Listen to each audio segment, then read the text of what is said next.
আপনারা দেখছেন star news টেজেনো, কলকাতার একমাত্র নিরপেক্ষ সংবাদ মাধ্যম। সঙ্গে আমি সুকন্যা। আপনাদেরকে আমরা আহ্বান জানাই, আসুন আপনারা সবাই নষ্ট না করে এই মহতী অনুষ্ঠানে আপনি উপস্থিত থেকে অনুষ্ঠানটিকে সাফল্যমণ্ডিত করেছেন। উপস্থিত থাকছেন মাননীয় প্রাক্তন সাংসদ এবং দক্ষিণ কলকাতা জেলা তৃণমূল কংগ্রেসের সভাপতি শ্রী সুভাষিস চক্রবর্তী মহাশয় এবং উপস্থিত থাকছেন আমাদের বেহালা পূর্ব বিধানসভা কেন্দ্রের বিধায়িকা শ্রীমতী রত্না চ্যাটার্জি মহাশয়। এত বছর ধরে আমরা এটা চলছি। রক্তদান তো জীবনদান, এটা সামাজিক কর্তব্য। বাংলার মুখ্যমন্ত্রী মমতা বন্দ্যোপাধ্যায় আমাদেরকে শিখিয়েছেন যে মানুষের কাজ করতে। একটা রাজনৈতিক দল তারা মানুষের রক্ত নিয়ে নেয়, মানুষকে মৃত্যুপথে ফেলে। আর একটা রাজনৈতিক দল, সে রাজনৈতিক দল রক্ত দিয়ে মানুষের পরিষেবা আমরা প্রদান করি।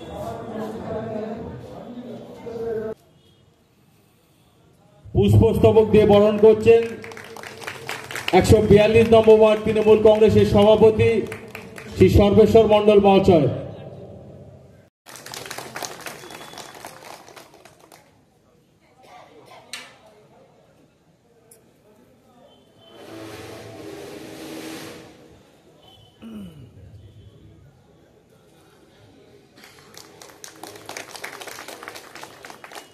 ওয়ার্ডের পৌরপিতা রঘুনাথ পাত্রকে বরণ করার জন্য শেফালি প্রামাণিককে অনুরোধ করছি।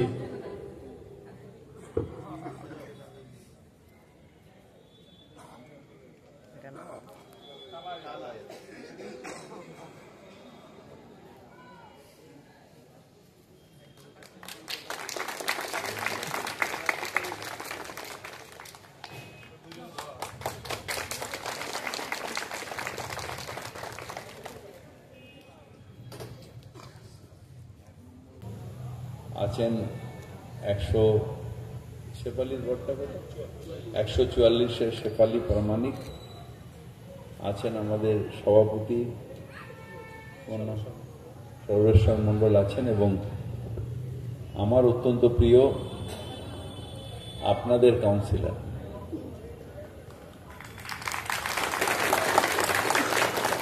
প্রিয় একটাই কারণে, তার কারণ যে লোকটার রাগ আসে না, যে লোকটা আমাদের কখনোই এখানে চেঁচিয়ে কথা বলতে আমি দেখিনি। ইভেন কর্পোরেশনের মিটিংয়েও, হাউসের মিটিংয়ে কোনোদিন দেখিনি যে তার টেম্পার লুট হচ্ছে। কিন্তু বিনয়ের সাথে প্রত্যেকটা কাজ করিয়ে নিয়ে নেওয়া, এটা একটা আলাদা দক্ষতা যেটা আজকে ওর মধ্যে আছে, তাই ওকে এত ভালো।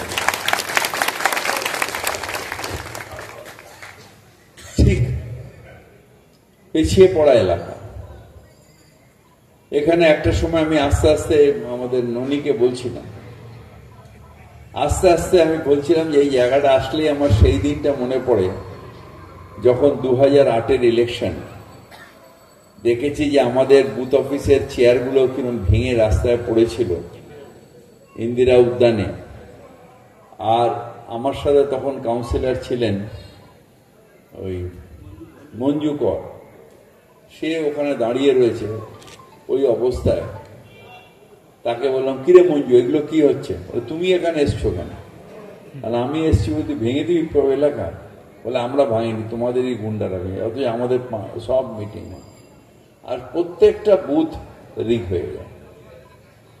আমার অদ্ভুত লাগে যখন সেই দলের লোকেরা টিভিতে বসে যখন বলে যে এই মমতা ব্যানার্জির প্রশাসনে মানুষের নিজের রায় দিতে পারে না, নিজেরা ভোট দিতে পারে না, সবটাই নাকি মাফিয়ারা তুলে নিয়ে যায়, আমরা নাকি কেউ কোনো সোশ্যাল সার্ভিস করি না, মানুষের পাশে থাকি না, পুরোটাই নাকি গায়ের জোরে পুলিশ আমাদের সব করে দেয়। আপনারা এই ওয়ার্ডের মানুষজন আছেন, একজন হাত ধরে বলুন তো, একজন যে না আমার ভোট আমি দিতে পারিনি বা আমার ভোটটা অন্য কেউ দিয়ে দিয়েছে? কেউ নেই। আমি তো এত বড় বড় টিভিতে কথা বলে, আমি চ্যালেঞ্জ করেছিলাম একদিন এই স্টার আনন্দে, একদিন চ্যালেঞ্জ করেছিলাম যে একটা লোক আমার ওয়ার্ডে, আর আমি এমএলএ হলাম পোর্টের, একটা লোক 10টা না, একটা লোক বলে দেবে যে আমার ভোট আমি দিতে পারিনি বা দিইনি, সেই ভোটটা পড়ে গেছে। আমি তাকে নিয়ে হাইকোর্টে আমার খরচায় পিটিশন করাবো, শুধু এফিডেভিট করব, যদি ভুল প্রমাণিত হয় তাহলে আমি জেল স্বীকার করতে বাধ্য আছি। এবং সেখানে যদি দেখা যায় যে আমি করে নিয়ে স্পেশাল অর্ডার করিয়ে চেক করব, করে যদি দেখা যায় যে আমার ওই যে ওর যে সইটা ওটা ফলস, তাহলে যেই হোক আমি যতই ভোট করি আমি সেদিন রেজিগনেশন দিয়ে দেব। আমাদের দলে এসব লাগে না, আমাদের দলে এই কাজগুলো করতে হয় না, যেটা স্টার আনন্দে রোজ রাত্রিবেলা করা হয়, বা ওই 9 না কি একটা চ্যানেল আছে সেটাকে, বা ওই আর বলে একটা চ্যানেল আছে, সেখানে যে আলোচনাগুলো হয় তারা জানে না। বাস্তবটা হচ্ছে তৃণমূল কংগ্রেসকে মানুষে ভোট দেয় তার কারণ তৃণমূল কংগ্রেস 24x7 24 ঘন্টা মানুষের পাশে থাকে। মানুষ বলতে পারে যখন ডাকি তখন পাই, তাই বারবার করে রবীন্দ্রনাথ পাত্রকে আবার চাই। এটা হচ্ছে আমাদের সার্ভিস, যেটা শিখিয়েছেন আমাদের নেত্রী মমতা বন্দ্যোপাধ্যায়। আপনারা বিশ্বাস করবেন না, আমি জানি না যে ভদ্রমহিলা ঘুমন কি ঘুমন না, কারণ রাত্রিবেলা 2টোর সময় আমি যদি একটা মেসেজ করি 1 মিনিটের মধ্যে তার উত্তরটা আসে। যে কোনো সমস্যায় আমার কানে এলো যে ওইখানে একটা অন্যায় হচ্ছে, ওখানে একটা দাঙ্গা হচ্ছে, বা ওখানে একটা কিছু ঘটনা ঘটেছে, বা ওখানে একটা আগুন লেগেছে, সেটা আমি রাত্রি 2টো হোক, 3টে হোক, 4টে হোক, যদি আমি হোয়াটসঅ্যাপ করে জানাই, 1 থেকে 2 মিনিটের মধ্যে সেই উত্তরটা আসে, একবার তুই গিয়ে চলে যা, বা ঠিক আছে আমি পুলিশকে বলে দিচ্ছি, বা এটা আমি দেখে নিচ্ছি, আমি ডিজির সাথে কথা বলছি, তার উত্তরটা 2 মিনিটের মধ্যে আসে। ভদ্রমহিলা কখন ঘুমায় আমি জানি না। এটা শিখিয়েছেন আমাদের যে মানুষের সাথে থেকে মানুষের কাজ করতে গেলে নিজের আয়েশ, নিজের বিশ্রাম এর থেকে অনেক বেশি মানুষের দরকার। আমরা অল্প জায়গায় থাকি, আমার ধরুন মনে হচ্ছে এখনই এই রঘুনাথ পাত্র এখান থেকে আমাকে যেতে হবে টালা, আমার মনে হচ্ছে এক্ষুনি ননীকে আস্তে আস্তে বলছিলাম আর পারি না এতটা। আর মুখ্যমন্ত্রী মমতা বন্দ্যোপাধ্যায়কে সেই দার্জিলিং থেকে নিয়ে কাকদ্বীপ শুধু নিজে দৌড়চ্ছেন না, প্রত্যেকটা মুহূর্তে তার খবর রাখছেন, বহুত মুহূর্তে তার কি কাজ সেই কাজটা করছেন। এইটা আমাদের মুখ্যমন্ত্রী মমতা ব্যানার্জি সে 100 করে বলে আমরা লজ্জার চোটে 5-10 করতে বাধ্য হই। আর ক্রমাগত যে কুৎসা আরজি করে ফাঁসি, আমরা প্রত্যেকে চেয়েছি মন থেকে ফাঁসি হোক, কারণ আমরা যারা বাংলার মানুষ, আমরা দুর্গা পূজা করি, আমরা কালী পূজা করি, সরস্বতী পূজা আসছে কালকে করব, আমরা লক্ষ্মী পূজা করি, আমরা মাতৃ পূজা করি, মাতৃকে আমরা মায়ের জাতিকে আমরা দেবী রূপ দেখি, তাই আমরা বলি যা দেবী সর্বভূতেষু মাতৃরূপে সংস্কৃতা। তাই আমরা মাতৃরূপে দেখি, যখন সেখানে আমার মেয়েকে দেখি ডিউটি অবস্থা ওই রকম ভাবে নৃশংস ভাবে খুন করা হয়েছে, তাকে ধর্ষণ করা হয়েছে, সে মানুষের যোগ্য নয়, সে পৃথিবীতে থাকার যোগ্য নয়, আমরা তার ফাঁসি চাই। কিন্তু সেইটা নিয়ে যারা এখন বিলীন হয়ে গেছে, ওই মঞ্জু করের পার্টি যারা বিলীন হয়ে গেছে, আর একটাও সিট নেই, তারা এসে বলে আমরা নাকি ওকে ঢাকা দেওয়ার চেয়েছে। কিসের ঢাকা? তারপর বাপ মাকে বলল যে বুঝিয়ে যে সিবিআই হলো, তার মধ্যে 3টে ওই রকম ঘটনা ঘটেছে যেখানে শিশুকে ধর্ষণ করে হত্যা করেছে, তার ফাঁসির অর্ডার 1 মাসের মধ্যে, আর একটা 60 দিনের মধ্যে রাজ্য সরকার পুলিশ সেটাকে চার্জশিট করে ফাঁসির অর্ডার হয়ে গেছে। সেখানে সিবিআই কে নিয়ে 5 মাস লাগিয়ে দিল, নাটক হচ্ছে। একবার সুপ্রিম কোর্টে যাচ্ছেন, একবার হাইকোর্টে যাচ্ছেন, একবার এখানে করছেন। পুরো ভদ্রমহিলা আর ভদ্রলোককে মিসগাইড করলো এই সিপিএম পার্টি, আর তার সাথে কিছু নকশাল এসোসিয়েট আছে লাল পার্টিগুলো, পুরো মিসগাইড করলো। তারপর হঠাৎ করে ভদ্রলোক বললেন যে মুখ্যমন্ত্রীর পদত্যাগ চাই। আমি অবাক হয়ে গেলাম, মুখ্যমন্ত্রী কি দোষ করেছেন?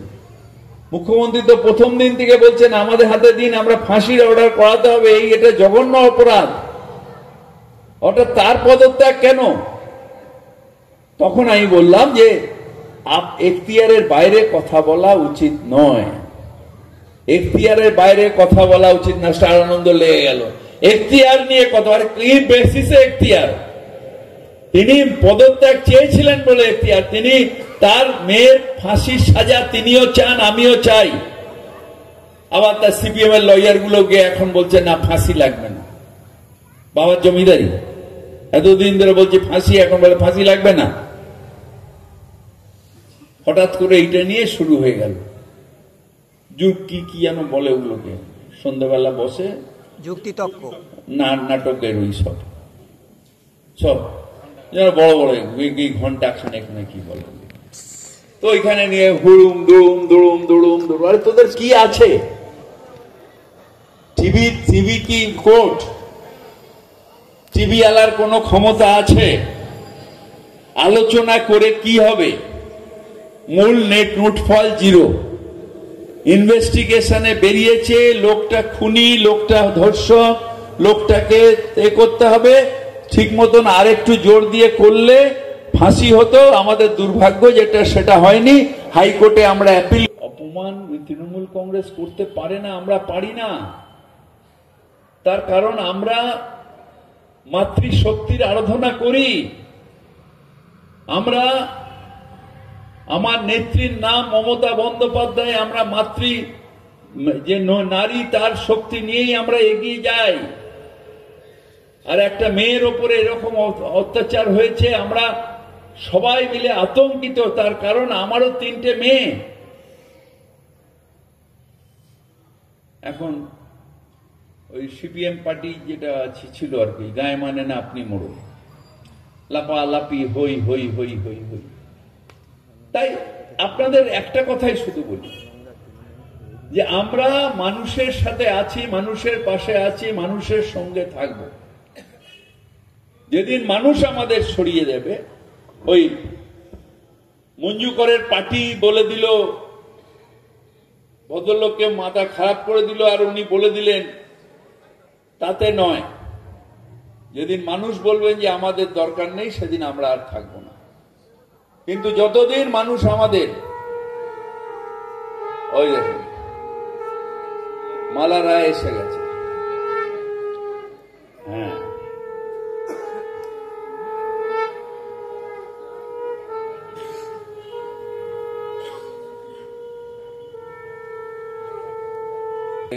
বেরোয়নি, মানুষ চাঁদে চলে গেছে, কিন্তু রক্তর বিকল্প এখনো কিছু নেই। মানুষের রক্ত দিয়েই রক্ত, আর এই রক্তের মধ্যে দিয়ে এত পবিত্র সম্পর্ক হয় না, এটা চিন্তা করা যায় না। একটা মানুষের রক্ত আর একটা মানুষের কাজে লাগছে। এই আগে কি মালা দিকে একটা পড়িয়ে দিবি? রঘুনাথ পাত্র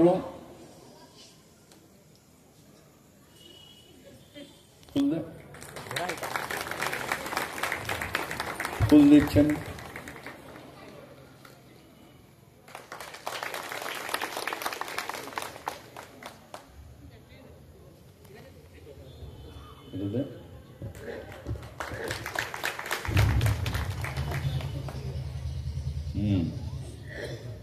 তো যে কথা বলছিলাম যে আমরা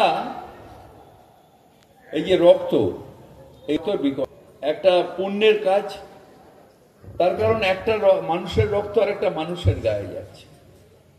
জীবে দয়া করে যেই জন, সেই জন সেবিছে ঈশ্বর। অসুস্থ মানুষ, তার আপনার রক্ত দিয়ে তাকে যখন সাহায্য করছেন, আপনি ঈশ্বরকে সেবা করছেন।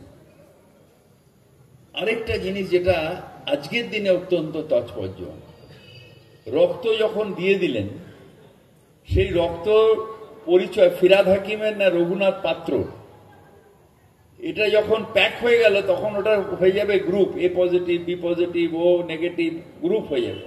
তখন কোনটে রঘুনাথ পাত্রর আর কোনটে ফিরাদ হাকিমের এটা জানবে না।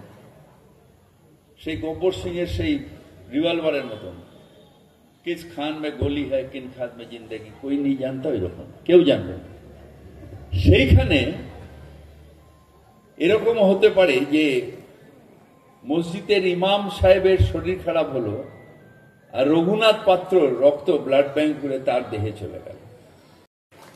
এই লাফালাফি ঝাপাঝাপি, এই ঘৃণা রাজনীতি, এগুলো যারা করেন তারা অন্যায় করেন। আমরা তৃণমূল কংগ্রেস মমতা বন্দ্যোপাধ্যায় প্রেম শেখাই। আমাদের তো এরেও করা আছে যে মেরেছো কলসির কানা, তাই বলে কি প্রেম দেবে না, প্রেম দেব না? ভাই আমরা তো এত গালাগাল খেয়েছি, তারপরেও যারা অন্য দলের লোক তাদেরও বলেছি আসো একসাথে বসে। আমরা ঘৃণা ছড়াতে চাই না, আমরা বলি সবাই মিলে আমরা একসাথে থাকবো। আর তার জন্য এই রক্তদান শিবির, এতগুলো কাজ, সেগুলো করবো। যে উন্নয়নের কাজ বলছে না, এগুলো এই এলাকাতে মানুষের কাজে লাগবে, সেই জন্য ওকে বলি। রঘুনাথ পাত্র কিন্তু কোনোদিন আমাকে গিয়ে বলেনি যে আমার বাড়ির আরেকটা ফ্লোর করে দেবো, আমাকে পারমিশন দাও, কোনোদিন বলেন। আর আমরা যারা মধ্যবিত্ত আমরা হৃদয় দিয়ে বাস করি, তাই আমাদের হৃদয় আছে। শ্রীমতী মালা রায়কে দু চার কথা বলার জন্য অনুরোধ করছি।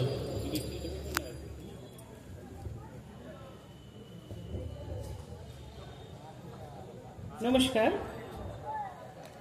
142 নম্বর ওয়ার্ডের আয়োজনে আপনাদের সকল ভাই বোনের সহযোগিতায়, সর্বোপরি এই ওয়ার্ডের আপনাদের প্রিয় পৌর প্রতিনিধি রঘুনাথ পাত্রর উদ্যোগে আজকে প্রত্যেক বছরের মতো আজকেও এখানে রক্তদান অনুষ্ঠানের যে আয়োজন করা হয়েছে, সেই উপলক্ষে আমরা উপস্থিত হয়েছি এই মঞ্চে। এতক্ষণ বক্তব্য রাখছিলেন কলকাতার মহানাগরিক এবং মাননীয় মন্ত্রী পশ্চিমবঙ্গ সরকারের শ্রী ফিরহাদ হাকিম। এইমাত্র বলে উনি রওনা হলেন। মঞ্চে উপস্থিত আছেন MMIC কলকাতা কর্পোরেশন অভিজিৎ মুখোপাধ্যায়, উপস্থিত আছেন পৌর প্রতিনিধি শেফালি প্রামাণিক, উপস্থিত আছেন সর্বেশ্বর মণ্ডল, উপস্থিত আছেন আমাদের ভোলানাথ পাত্র সহ পৌর প্রতিনিধি রঘুনাথ পাত্র তো আছেন। আমি আরো অনেককেই নিচে দেখছি, পীযূষ প্রামাণিক সহ আরো সকলে আরো আছেন আমার ভাই বোনেরা। প্রত্যেক বছরই রঘুনাথ কিছু কিছু নতুন কাজে হাত দেয়।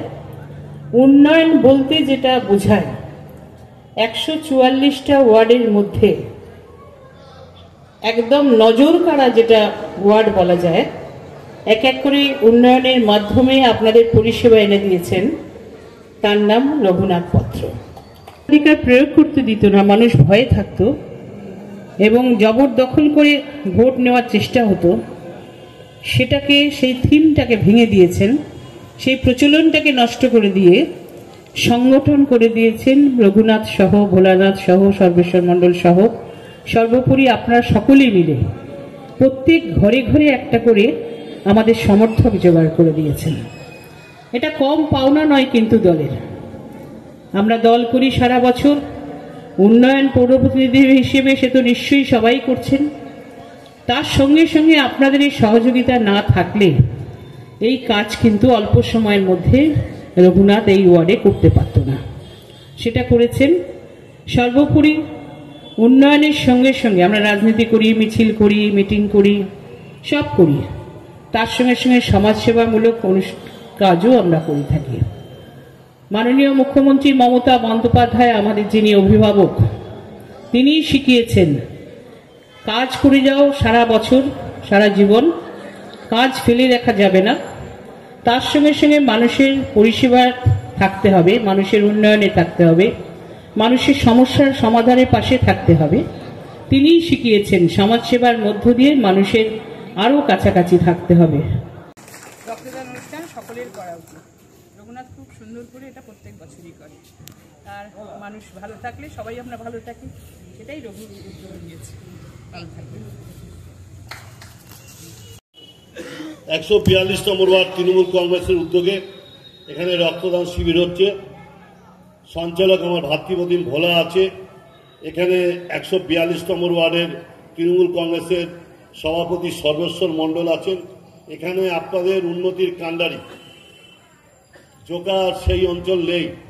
জোকা এখন কলকাতা পৌরসভার অন্তর্ভুক্ত, সেটা আলো রাস্তা দেখলেই বোঝা যায়।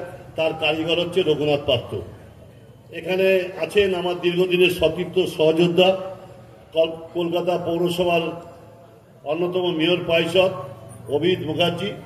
এখানে আছেন 143তম ওয়ার্ডের 44 নম্বর ওয়ার্ডের পৌর প্রতিনিধি শেফালি প্রামাণিক। আছেন আমার দীর্ঘদিনের লড়াকু ভাতৃপ্রতিম পীযূষ প্রামাণিক। এখানে আছেন 122তম ওয়ার্ডের পৌর প্রতিনিধি সোমা চক্রবর্তী।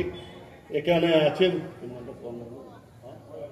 অয়ন আছে, নেপাল আছে, সবাই আমার কাছের লোক। প্রথমেই বলি, আমরা সবার আগে মানুষ হিসেবে সমাজের প্রতি আমাদের দায়িত্ব এবং কর্তব্য আছে। সেই